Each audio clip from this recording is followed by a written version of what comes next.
Ayun, magandang araw mga buddy, mga 5-9. Ako nga pala si SJ Jobes, ang lingkod. At meron lang po tayong gustong i-share at ibahagi lalo na sa mga baguhan na gwardiya na katulad ko. Hindi naman tayo masyadong professional pero meron tayong konting kaalaman at gusto kong i-share para malaman mo rin at maging alerto ka. Ito na mga buddy, kung ano ang meaning na gusto kong sabihin, kung ano ang meaning ng padpaw.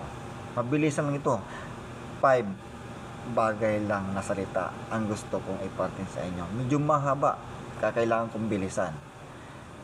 Philippine Association Detective Protective Agency Operation. Padpaw yan buddy, dapat mo matutunan yan. Yan po yan nakalakip at nakalagay dyan sa ating uniforme. SOSYA, isa rin to sa nakalagay sa ating uniforme at dito tayo kumukuha ng license. Supervisory Office for Security Investigation Agencies. Buddy, mahaba pero kailangan mong matutunan yan buddy dahil yan ay nakalagay dyan sa uniforme mo. Kailangan araw-araw mong pag-aralan yan buddy. Ito pa ang gusto kong salita. Maiksi lang to. PSG, Presidential Security Group. Buddy, maiksi lang yan. Kailangan pa mag-aralan yan.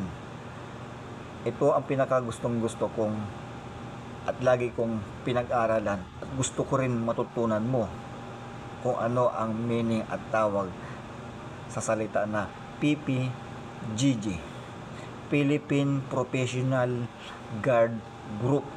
Buddy, kailangan mong matutunan ang salitang yan.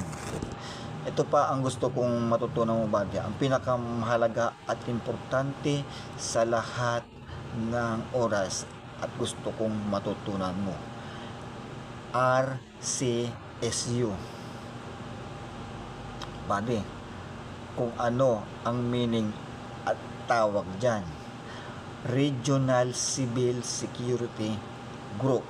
Alam mo na buddy, follow, like, and share naman dyan para makatulong din tayo sa mga baguhan na katulad ko.